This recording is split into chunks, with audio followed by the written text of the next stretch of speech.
Hey, Ben. So I had this question that came to me when we were thinking about this episode, I just want to ask you this question.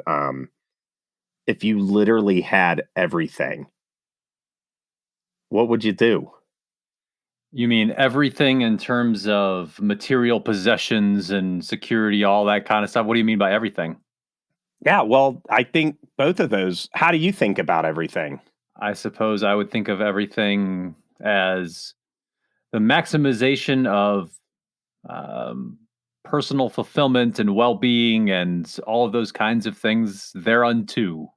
Yeah, so for you, everything isn't material goods. No, not at all. And I think if I had all those things, like let's just simplify it and say, okay, if I didn't have to work to earn a living, if I had unlimited time to pursue whatever I wanted to pursue, I would still be very busy.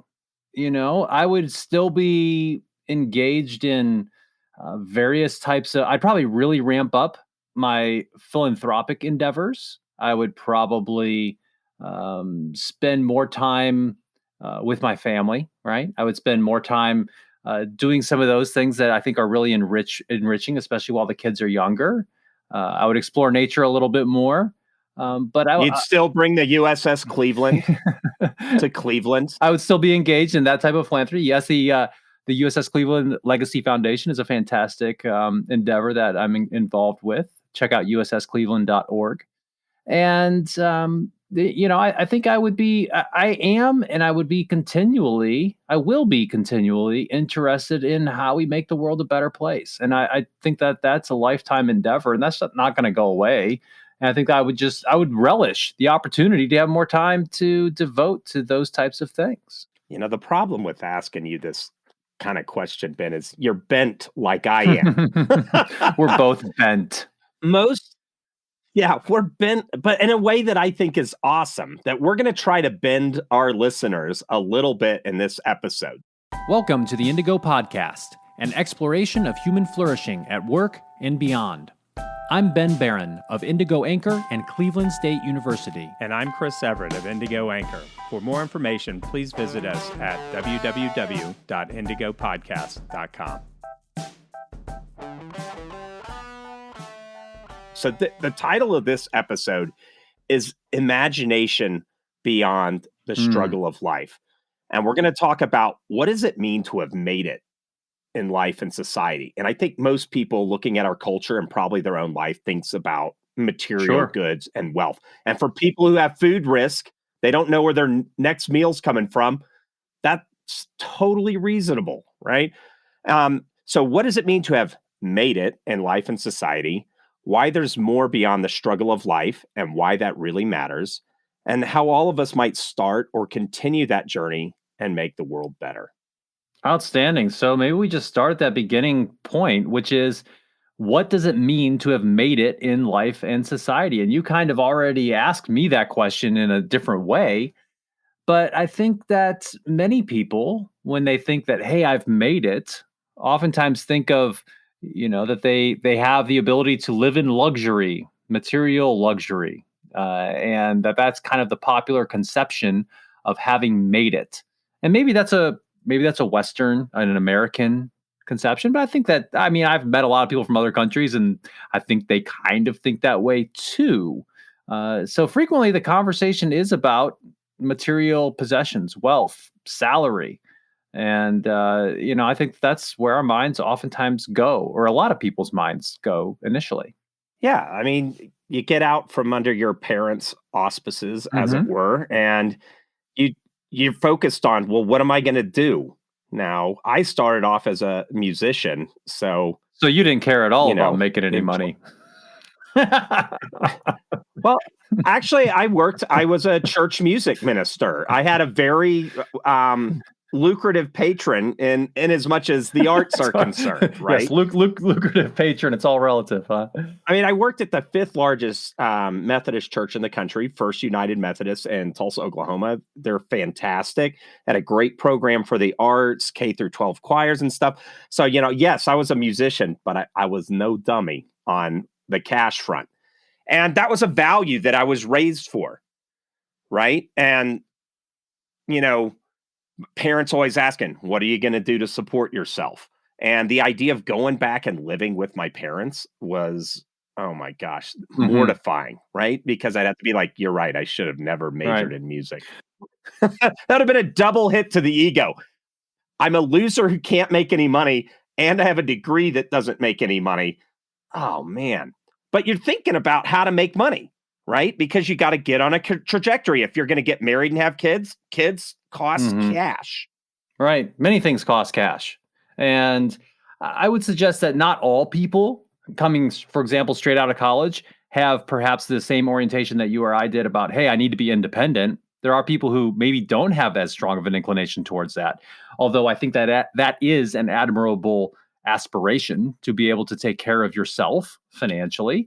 And, the truth is, though, when it comes to salary, is that let's talk about podcast listeners. So we did a little research and looking at podcast listeners, and 45% of you podcast listeners, now we don't know what it is for the Indigo podcast, but in general, out there among podcast listeners, 45% of them are making north of $75,000 a year. And many of you are making much, much, much more than that. So, a relatively well-off group, especially when you compare it with even national norms in the United States, or even more broadly across the entire world. That's quite good. But I think the whole idea here about having made it in life and society is a fool's errand. It's one that will just lead you down a path of always wanting a bigger boat. And guess what? There's always a bigger boat. There will always be somebody making more money than you. There will always be somebody with something more that you don't have, a toy that you don't have. And those things, I think, history is replete with examples and lots of evidence to show us that doesn't lead to a sense of meaning and purpose. And now it can lead you to some perhaps temporary happiness. Like, I don't know of a whole lot of people who are sad when they're riding around on a jet ski. I'm borrowing that from a comedian I heard. But I think that there's certainly much more beyond that, right? Well, you get out of college, and if you're a hard charger, like a lot of the people that listen to our podcast, what am I going to do? Oh, I'm in accounting. I can't just be a regional firm. I need to get into one of the big four, because then from the big four, you do so many time there. If you're not going to make partner, you're able to leap into industry, and then you're this, and then you're going to be the CEO. Okay, what roles do I need to get in order to be able to get a senior VP that targets me for a CEO role in a certain industry?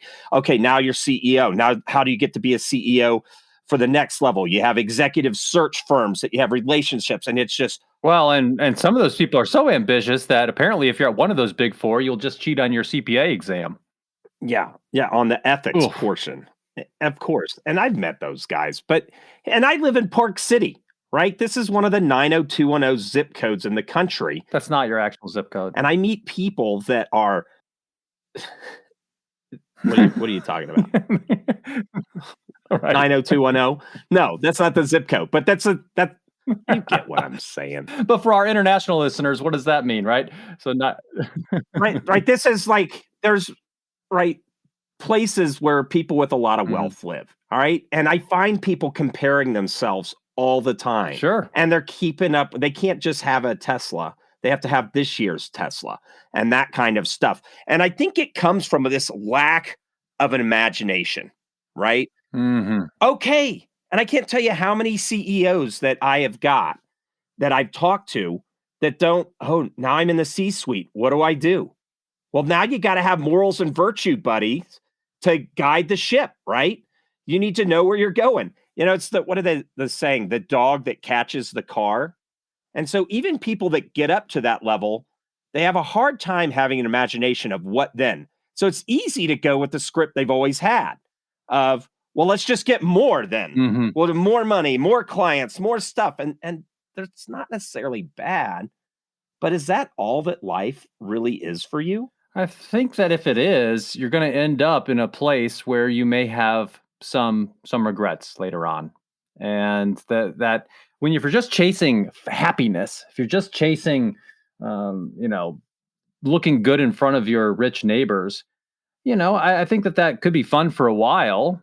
However, and it certainly could lead to some, wonderfully comfortable experiences and those types of things. But over time, it will become shallow, and you're going to get used to it. We adapt very, very, very quickly to good surroundings, comfortable environments. We call this hedonic adaptation.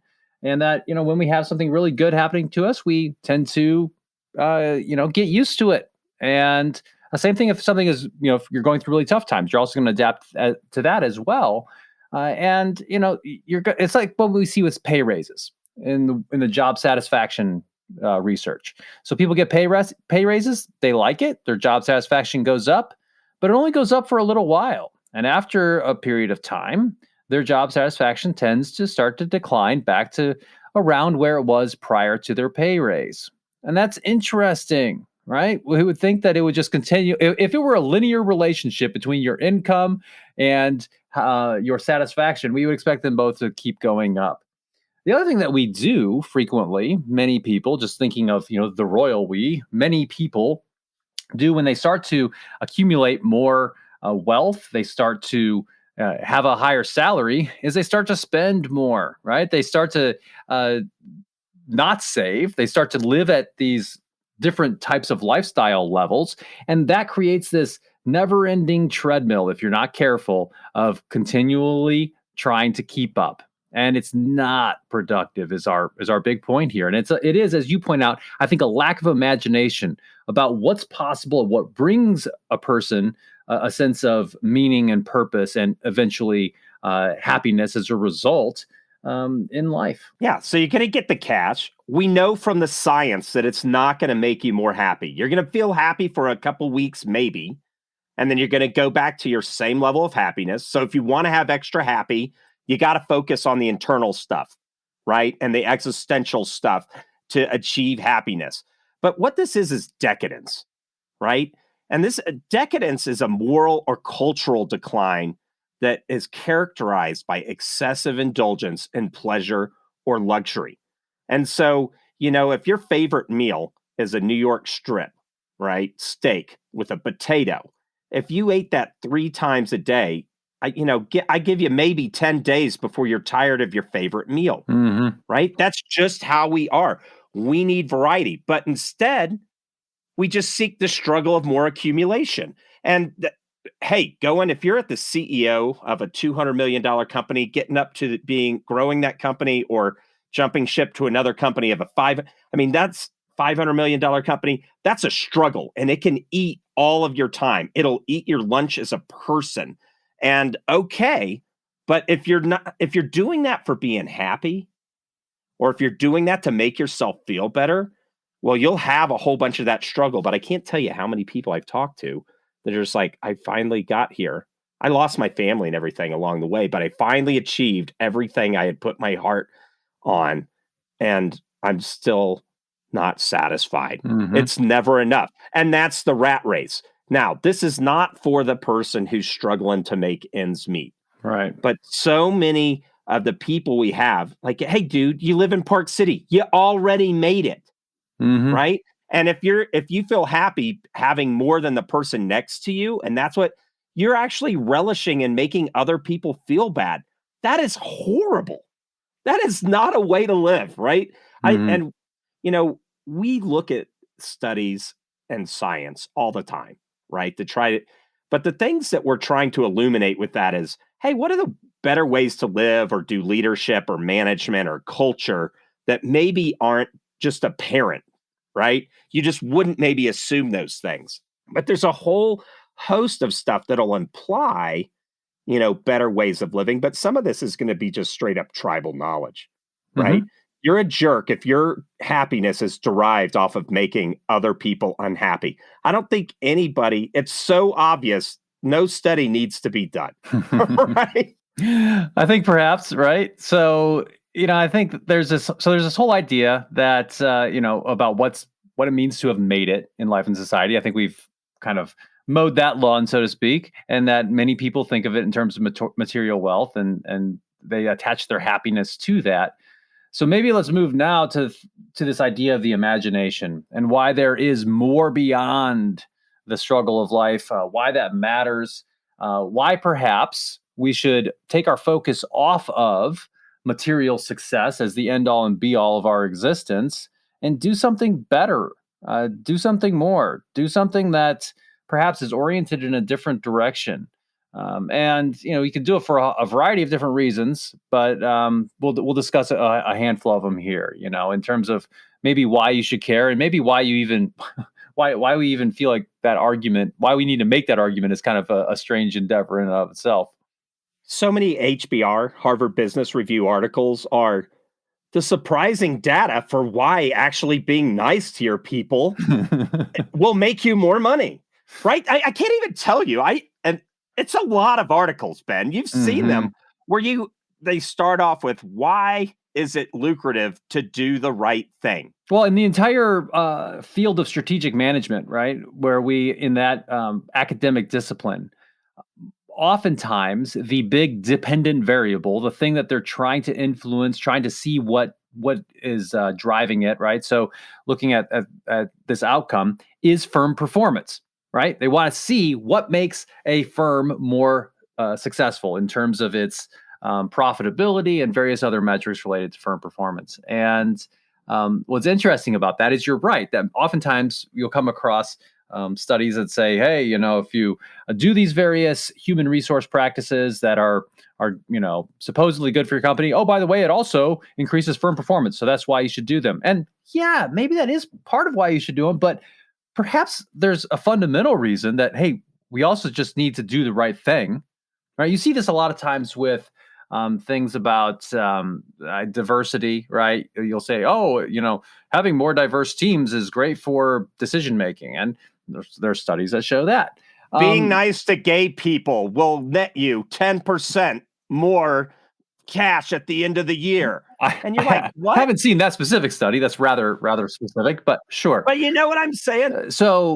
But then there's the other argument, which maybe says that there are ethical reasons why we do certain things, and perhaps should be more fundamental than just looking at this outcome of firm performance, or maybe if you boil that down to the individual level in terms of your own financial success. We can find examples of people throughout history who one could argue are extraordinarily successful in terms of the idea of being influential, and were people who were oftentimes people of great virtue, people who we look up to, who had nothing in material wealth.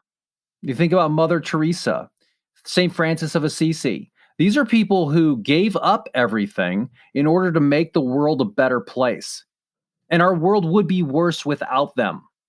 And I think I'm not saying that everybody needs to, shed all their worldly possessions and go off and help the poor, although it's not a bad idea.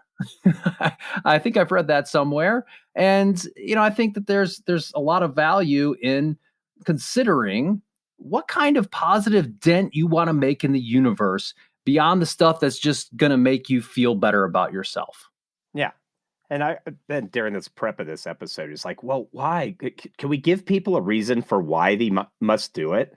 And I thought about it over the weekend, and I came back with a fire in my belly, and I'm calling you. I'm like, Ben, if we have to make the argument to people that they need to be good people, we've lost. Well, this is crazy. I reject that, right? We need to do it because it's who we are. And we also need to minimize the influence of the jackwagons and the numbskulls that are out there destroying lives and leaving a wake of destruction behind them, only seeking material wealth and decadence. And yeah, let me ask. Well, I was just going to say that, the whole industry, I'll call it, of how you can maximize your income, right? If you go out there and look at any training courses, social media stuff, the world is full of folks out there who are saying, you need to do this, this, and this to make more money, blah, blah, blah.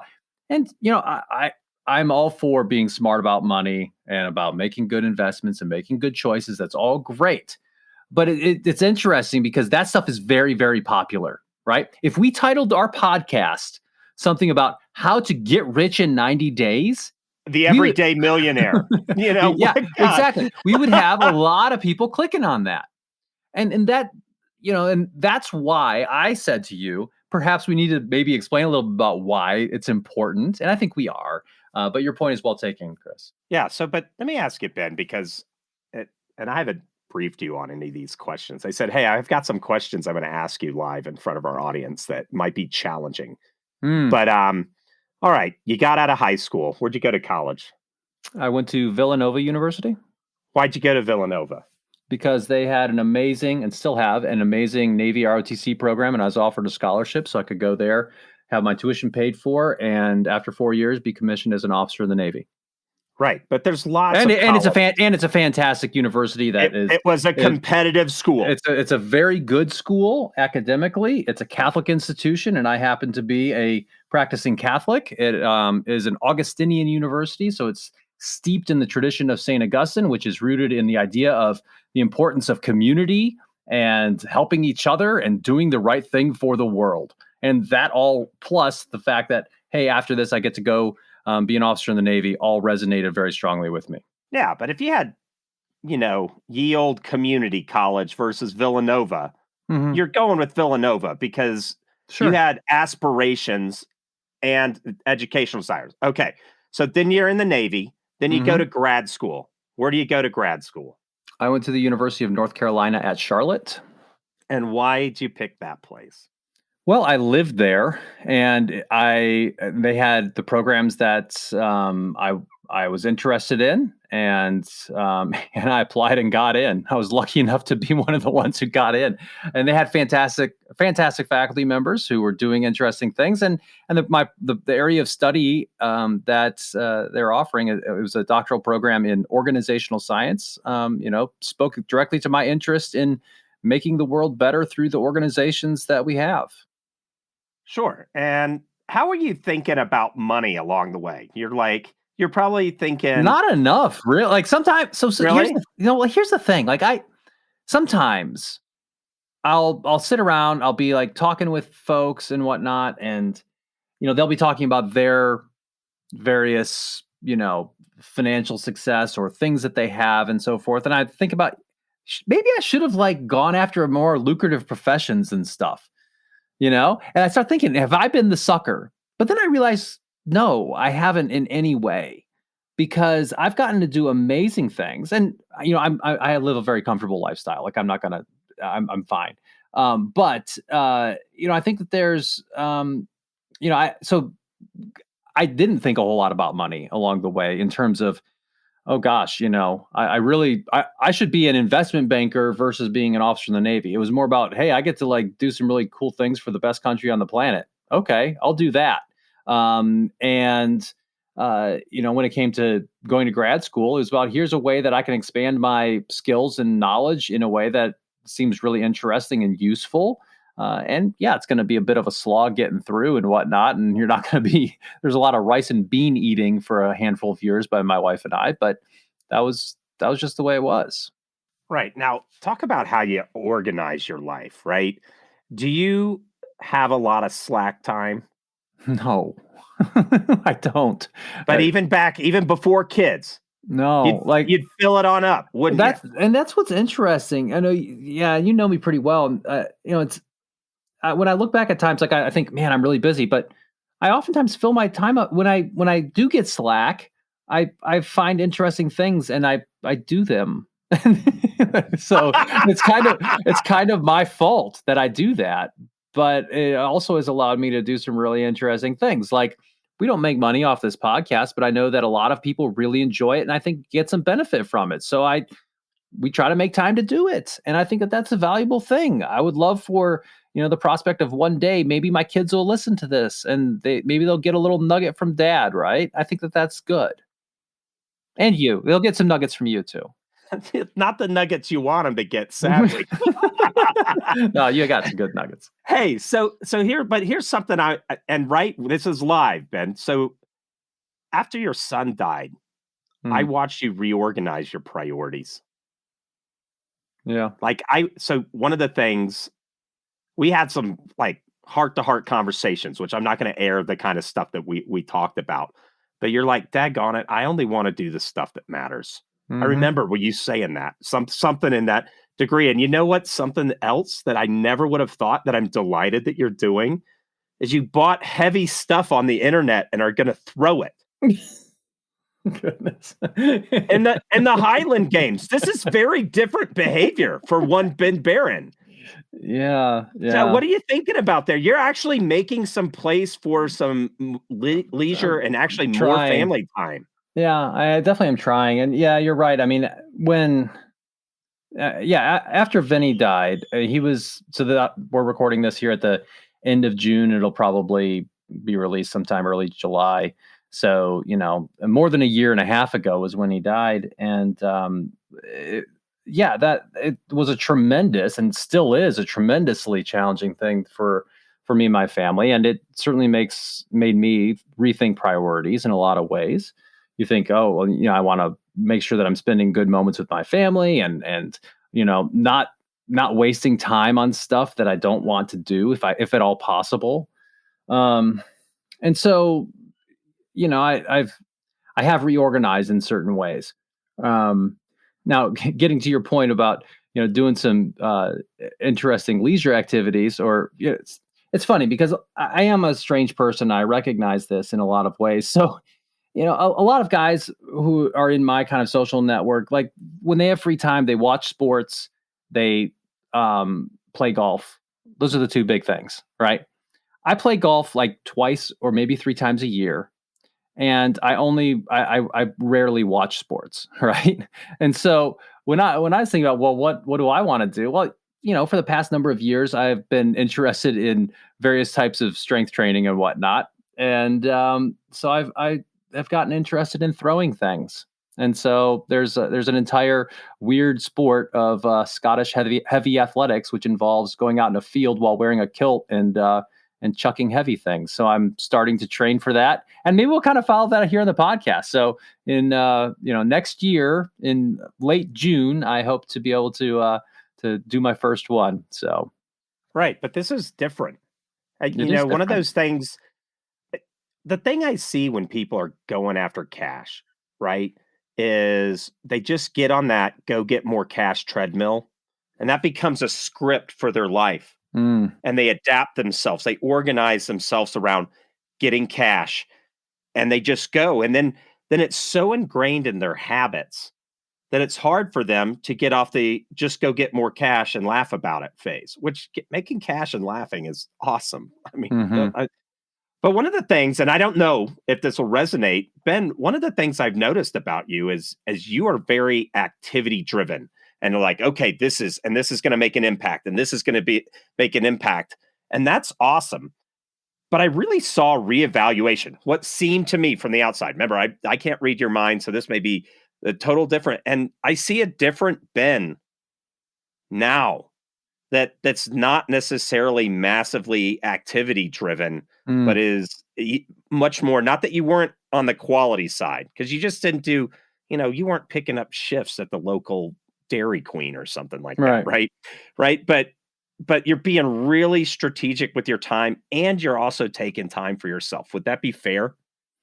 I'd say in a lot of ways that's fair. I don't think I still probably don't take enough time for myself. I don't have a lot of leisure, right? I mean, I literally got up at 4 this morning so that I could work out prior to another activity that I had before I started work. But I think so, but I think your point about the fact that what we deem as important can reorganize our lives. And here's the thing, it can do it in subtle ways that maybe we don't even notice. So if you have been chasing the almighty dollar from job to job, oh, here's one where I'm going to make more money. I'm going to, see a company X, I'm going to company Y. It's fine to change jobs if you need to, whatever. But if you start reorganizing your entire life around that, or I guess the point being, it can happen unintentionally or without you noticing. It becomes your default setting of this is how I do things. And, someone once said, and I think there's some value here too, it's like, if you want to know what someone cares about, you can like look at their calendar, right? I think that there's some truth there. And I think it kind of ties into this idea of, what do you really value? And when we talked with Eric Helzer in our that episode we did with him about ethics and character, I mean, one thing he talked about is, that there, I forget exactly how he talked about it. I think he talked about it in terms of eulogy values, right? There are these values that you want people to perhaps say about you after you're not here. And I think if we are pretty honest with ourselves, I don't think most of us want somebody standing up and saying, yeah, they worked themselves to the bone every single day, ignored their family, but made a pile of cash. I don't think that's what a lot of people want, but a lot of people act that way. Yeah, and if you surround yourself with those kinds of people, like when you die, your peer group's not going to care, because your death has nothing to do with their cash, right? So, yeah. Well, one of the things that I want to do is like, it's easy. Like everybody thinks it's diabolical how we get to the wrong place in life. Right. And I think it's just insidious and step by step by step. Okay, I out of college. You know what? I had to barely make ends meet and ate ramen. I never want to eat ramen again. So I'm going to keep working. I'm going to get a second job. And so you start making money. And then long ago, you pass this point where you're not working for food anymore. You've got $500,000 in your retirement account. You live in a big house. You're not in that place, but you're still on that old script. Right. Or maybe you're Ben Barron. I just need to really make use of good steward of my life. And you're working. And then all of a sudden you've just got to the end of your life with a bunch of activity and no stuff for yourself. Right. And yeah, absolutely. And along the way, you probably watched a bunch of trash TV on Netflix, right? And you picked up moral lessons. A lot of people's imaginations for how to do life don't come from the classics and some of those kinds of things, right? They come from what they see around them. And if all they see around them is people chasing the same thing, they've missed out. And what I want to do is throw a giant stick of dynamite into the script of your life, right? Now, may it never be like Ben faced a loss of a child, but let's put on that imagination right now and say, stop. What if something really traumatic happened? Right? I remember being in Afghanistan, and when we go on convoys and you're like, man, maybe this is the last one. Yep. It starts to hone what you think about life. And you shouldn't have to put your hand on a hot iron or a hot stove and to learn that it's hot. You should be able to get close and be like, hey, that's hot. I can imagine I would burn myself, right? So in that space, right, let's stop. Let's blow up our lives for a moment here in our mind, in our imagination, and say, what are we doing? Right. Where are we going? It reminds me of the famous commencement speech that David Foster Wallace delivered at Kenyon College in 2005.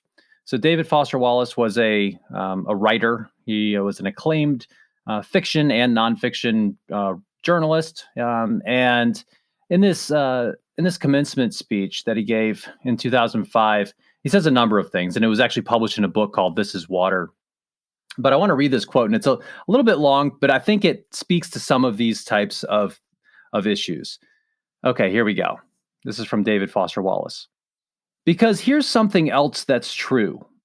In the day-to-day trenches of adult life, there is actually no such thing as atheism. There is no such thing as not worshiping.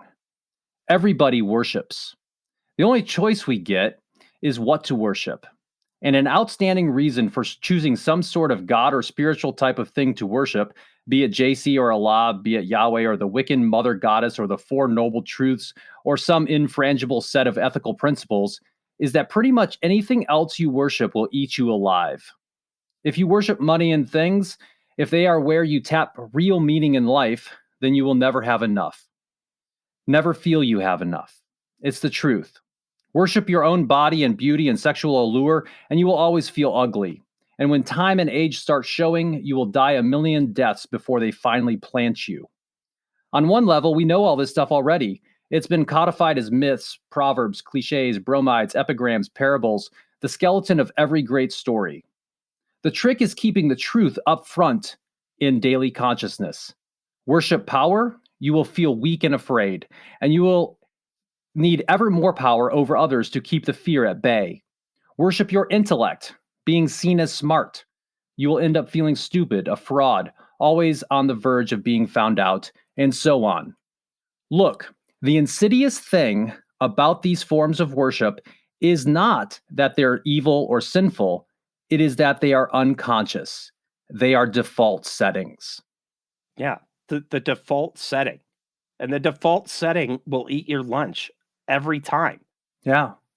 And that's why we're saying this is the type of awareness, the type of waking up, perhaps, that I think is really, really healthy and necessary for us to live more flourishing lives as adults and for us to have a better society as humans.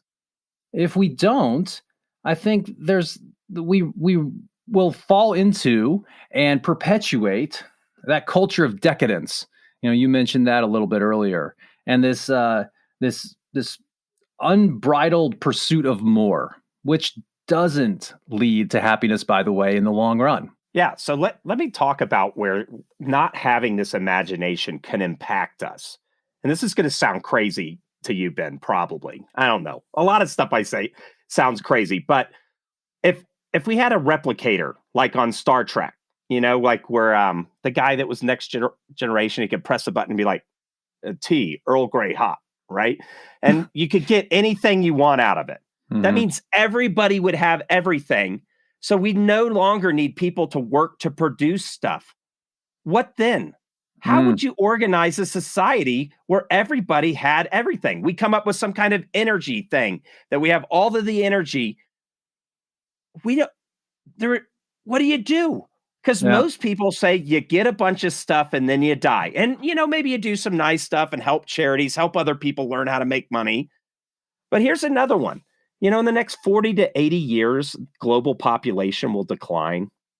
We haven't figured out how to have first world country standards and have more than the replacement amount of babies.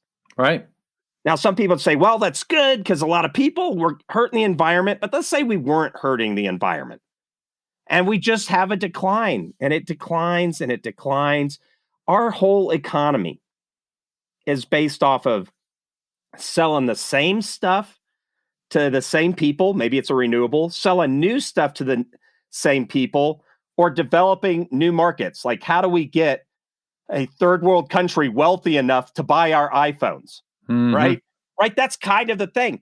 But if there is a population decline that is endless, you have to now be way more efficient to be able to make any wealth. And eventually there's just not enough people. So how do you organize a society when capitalism can't work because there's not customers enough?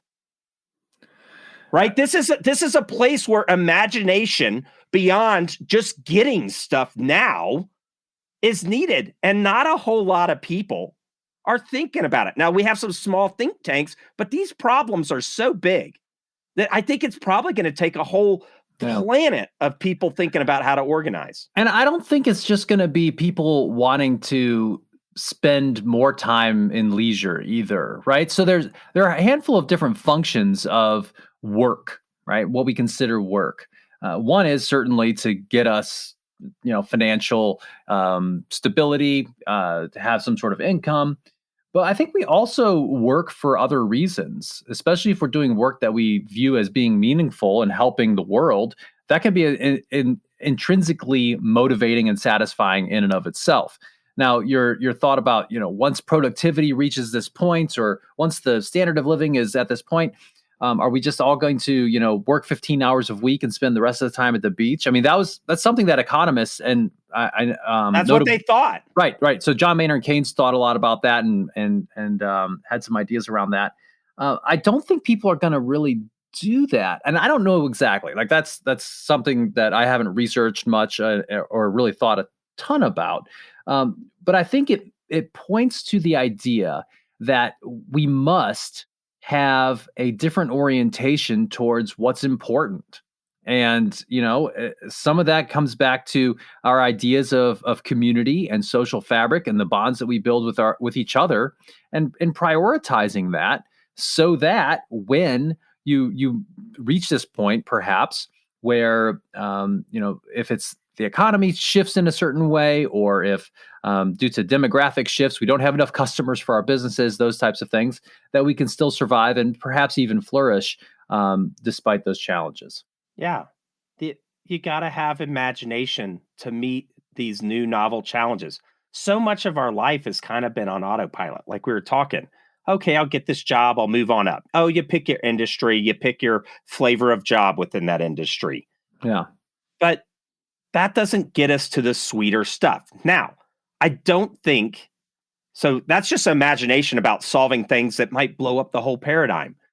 But now, what about imagination within our current paradigm, right? So, how might we start or continue the journey and make the world better? So, even if you are somebody who's struggling to make ends meet, you're at that part of your life, or maybe that's been a continued thing in your life. I think you can still have an imagination around, despite working hard to make ends meet, and there's not a whole lot of time. Just having that mindset and orientation and imagination towards that stuff is a better way to be. It's the same thing if you're a mid-career professional, right? I see this thing. It's like, no, I got to work. I got to be a wage slave. And now, okay, now I'm retired. Now I can start getting involved with nonprofits or some of these kind of things. I think if you wait to the end, you're going to be helpful, sure. But you'd be way more helpful if you'd been thinking and trying to imagine this stuff your whole entire life. Sure. I think that if you are in the situation where you're just trying to make ends meet, I think it's going to be very hard to say, I should now just spend more time on, helping out the nonprofits. So that's a hard sell. However, you can make the world better, I think, through your work that pays you as well. Right? Exactly. And Exactly. that's a great way to be thinking about how to orient yourself, because you can think about, is my organization actually doing stuff that I'm proud of, that is helpful for in some way for the world at large? Is the environment within the organization one in which I can help other people, my coworkers, right? The people I work around. Can that be a way in which I contribute? I think it has to do with just identifying your sphere of influence. What do you have control over, in terms of the relationships that are around you, in terms of your ability to influence things, perhaps within an organization, and then identifying what you might be able to offer given your skill set. I think I think this is a helpful thing to think about at any point in your professional career, in your life, is thinking about, what are those areas that I have some influence in? What does that look like? And then how do I plug into that? One thing that has been really, gratifying, I'll say, for me in my military career, is that I have noticed that as I've gotten more senior, I have control over certain things, and I'm able to influence things in ways that are extraordinarily, rewarding. Not from a financial standpoint; they don't give us bonuses for good ideas in the military, right? They don't give us bonuses unless they really need people like us and don't want us to quit. Right. So, but it is gratifying to say, hey, here's something that I want to fix or make better, a process that's going to help some people do something easier or whatever. Right. So, I mean, I work kind of on the administrative side of the military. I'm not, out there designing weapons and that kind of thing, but, there, being able to identify your sphere of influence, and then how you can plug into that, a helpful exercise at any point in your career. And I think you have to systematically reevaluate that, right? Because your spheres change, and what you have to offer, either in terms of your skill or knowledge, or what you're willing to offer, or what you're maybe are really driven by, those things will change as you grow older. Yeah.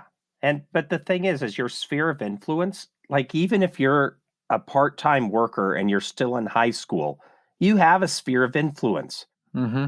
And it's like, we say in scouts, right? And a lot of people that go out into camping, we say, leave no trace, or leave the area better than you found it. Like that's something that we can do all over, at our part-time job at the fast food restaurant, Um, in our college, if you're working a minimum wage job, because that's just how and where you find yourself, that's being kind to your Yep. coworkers, right? That's doing the spruce up that around that. If you're somebody that's a CEO, okay, you can have a different influence.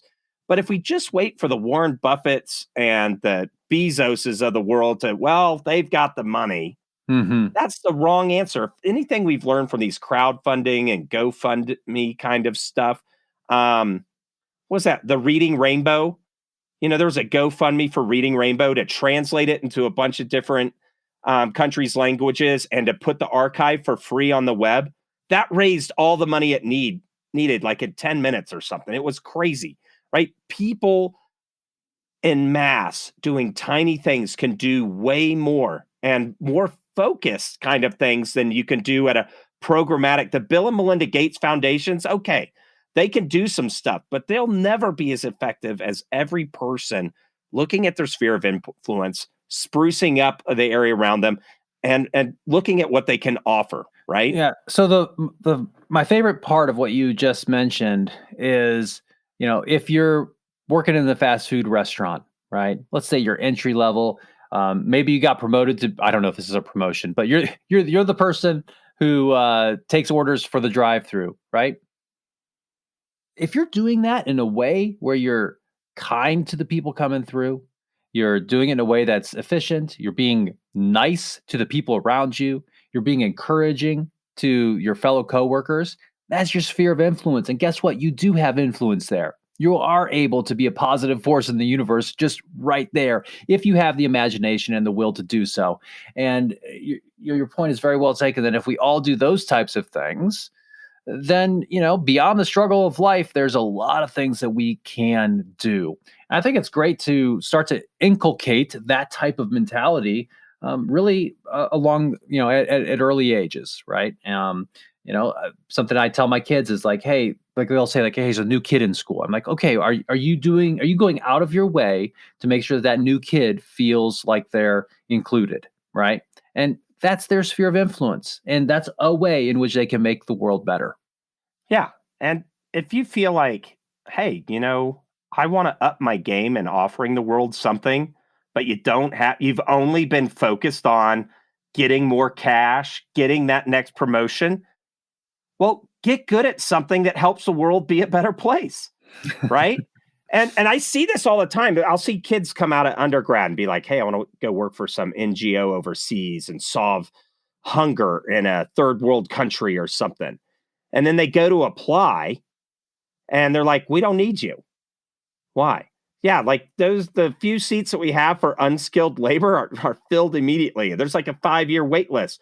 But do you have experience setting up like cell phone towers or, telecommunication networks across an entire country?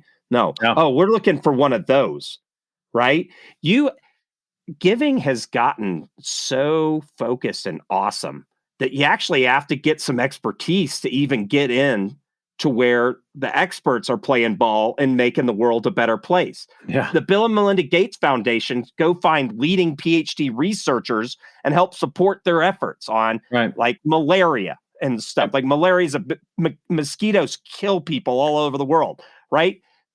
So if you want to play at that level, you got it. You don't have something to offer, go get some skills to offer. Sure.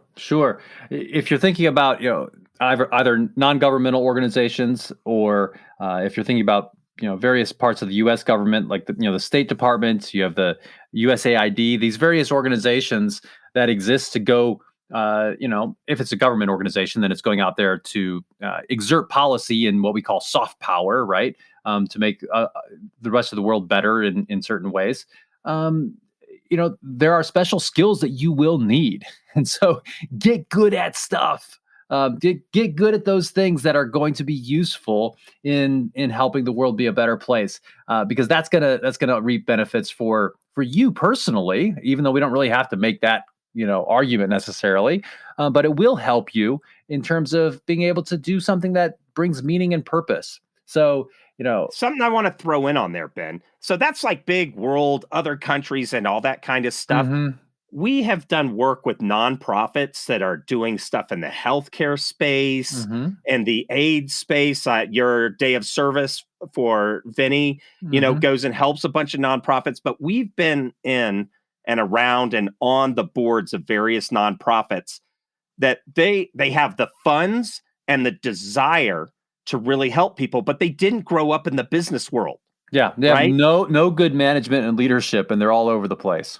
Right. And so you have CEOs that are like, hey, I can raise money and I have a passion for this. They need some free consulting and coaching to help them learn. Boards of directors that do a horrible job making sure that every dollar that pours into that nonprofit is used effectively. They don't know. Some of these boards, they have to just have half of the members of the board are just people off the street. Well, you could go in and help with your just how to be a team, how to you're a project management professional. We have to coach project management skills all the time in the nonprofit space because they didn't grow up that way, right? And so these things, you don't have to be a malaria expert or a global expert on something. There's bread and butter issues that the people that are trying to do better in your neighborhoods and in your communities and in your state that need help, that can use your help, even as a junior project manager. Another thing that I would encourage our listeners to think about is to think about your social milieu, your network of people that you normally interact with, be it through work, various social types of organizations that you're part of, whatever, and maybe shake that up a little bit, right? So, Chris, tell me about if you had to describe your kind of social groups that you intersect with, they're out in Park City or wherever, you have you certainly have the Utah National Guard and others. How would you describe that? And what are some kind of differences in the values in terms of what you get from those different experiences? I mean, Ben, you've said this to me several times. You're like, you're super social. And I am, right? And you look at me like, my social group is very broad. Mm-hmm. I have everybody from guys in the Alabama National Guard and my scoutmaster and these kinds of people. Or actually, my scoutmaster he passed away, but I'm still friends with his family out of Alabama. I have technology people in Tennessee. I have people from the investment bank. I have friends that work at think tanks. And on the political spectrum, I have friends that publish in the Jacobin, which is the Socialist Party in America's think piece publication. And then I have people that are straight up libertarians. And I'm on group chats with a bunch of different people. I mean, Ben, you're always like, how do you have time to read all this stuff? Well, I work a lot less than you, one. I have a whole gamut, and it helps me to see, and it helps my creativity. It really helps my creativity. And how does it spur your imagination, perhaps, in thinking about problems? Does it? Yeah, it totally does. Because one of the things are, Ben, we think about, our country and the world faces problems. Some of these problems are evergreen, right? Every generation has to remember how to not be a total jerk to their neighbor, right? That's something. And you raise your kid up. Just because that kid stole your toy, you can't punch him in the face. That's not how neighborhoods work, Billy, right? So you start that kind of stuff. But then some of them are new.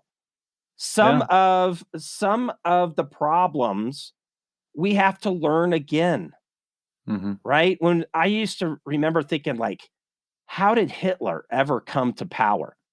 Or Mussolini or any of these kinds of Gaddafi. And, you'd look at some of that stuff, but you'd think, wait, with our knowledge of history and stuff, how does that happen? But then I've seen some very, very not nice behavior in our own country, right? Between politicians and the kind of behavior and the way, we have one of the, I'm blanking on his name, the modernization of Congress. Derek Kilmer. Derek Kilmer. You meet Derek and you're like, well, this guy's really trying to make things better and bring people together. And then you see some of these politicians, you're like, you are not acting very nice. Regardless of your position, your norms and decorum. So we've got to remember those things again. What kind of country do we have? And how do we talk to each other? right? And so stakeholder management, I come from a project management background. I start thinking, well, if I think this is a better idea for how we might organize as a neighborhood, as a city, as a state, as a country, how would my socialist friends think about that? You know, how would my libertarian friends think about that? Well, and here's the thing, various other people couldn't even imagine that because they don't have any socialist friends or libertarian friends, right? So if you're only stuck in your own echo chamber, so to speak, then you miss out on perhaps thinking differently about problems and having at least some understanding of how other perspectives can be plausible. So I think that's something that I think is really great about how you kind of maintain this wide range of relationships across various types of spectrums, socioeconomic spectrums, and various other ones. So I think maybe that's a lesson perhaps for all of us, is that if we want to encourage and foster an imagination about what we can do beyond just the struggle of life, beyond the rat race. Well, get out of your bubble, right? Maybe start to socialize with other groups a little bit more, or get involved in some organizations that will expose you to different walks of life. I think that is one way in which we can do that. Another thing that I think is really important is to think about, and this is great for us, I think, as parents. I think it's good for us as individuals to think of our lives not only as ones in which we're trying to generate wealth for the next generation of our families, but ones in which we're trying to cultivate virtue and virtuous habits and ways of living for ourselves and for our families. And some of my thinking around this has been shaped by some of the ideas that come from Adam Smith, who is, the oftentimes considered the father of capitalism, and he wrote The Wealth of Nations. But he also wrote another book called The Theory of Moral Sentiments, and in that he talks about how man desires not only to be loved, but to be lovely, that we want other people's admiration and respect, and we want to deserve it. And I have to also credit Russ Roberts of the podcast Econ Talk for oftentimes saying these types of ideas, which familiarize myself with him more, which I think is great. So check out his podcast too. But this idea that, if we want to be loved and lovely in the world, there are a couple different paths towards that. One is through fame and fortune and wealth. The other one being wisdom and virtue. And Smith actually makes the argument that wisdom and virtue are is a better path for people and for all of us together. So I think there's a lot of value in remembering that cultivating virtue by reading, getting familiar with philosophy, with all of the different areas of thought because we're not the first people to think about these things, for sure, right? These are ideas that have been thought about for millennia. And I think getting familiar with some of that is really helpful. Yeah. A lot of people just say, oh, something's bad here, and they start going and doing stuff and don't even realize the unintended consequences and the injury that they do, right? So if you get familiar with the philanthropic landscape and the doing well landscape, do that, but observe it for a little while before you come stepping in. Even Bill Gates, I remember Bill Gates, I think it was in Wall Street Journal, wrote something like, I spent this many billions of dollars on education reform, and this is what I learned. So he had spent all this cash trying to just help out schools, and people who had been working in the education space were like, what is Bill Gates doing? They could see it was messed up, but he came in with his ideas and some of his experts, and he kind of made a bit of a mess. And he wrote about kind of, hey, I kind of made a little bit of a mess, but here's kind of what I learned and that kind of stuff. So make sure that now most of us are not wielding as big of a bludgeon as the Bill and Melinda Gates Foundation, but being really smart in how you're executing good requires a lot of thinking and imagination. Right. What you will find, if you haven't already, if you are financially stable and maybe you start making some donations to various charities, you're going to get on the radar of other charities. And if your kids go to a private school, or if you're involved in various faith-based organizations, whatever, you're going to start getting hit up for money all the time. all the time. And you will. And and many of these organizations are doing amazing things. But I think to your point, Chris, it's wise to be careful and make sure that you're intentional about what you're supporting, how you're giving, and why. There's a book called Doing Good Better by Will McCaskill. I recommend our listeners check that out. And I don't agree with everything in that book because he kind of has this really formulaic way of thinking about it, and I don't think everything fits into that box.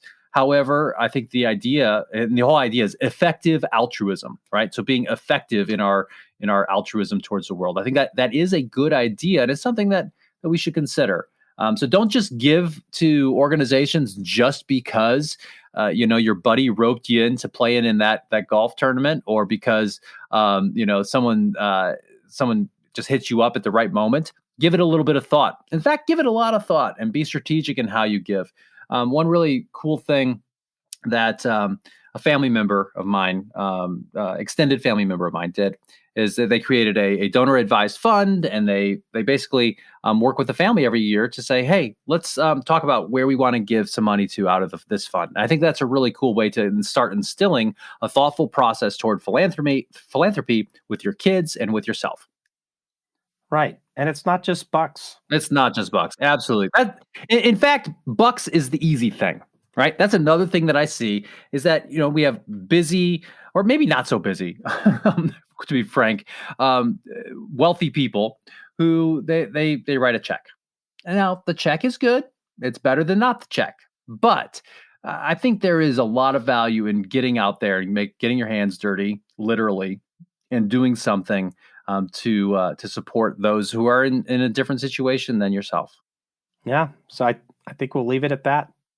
So today on the Indigo Podcast, we have talked about imagination beyond the struggle of life.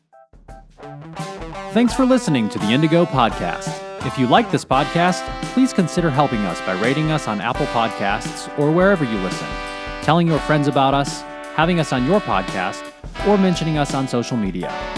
Our website is www.indigopodcast.com, where you can access more information about us and this episode.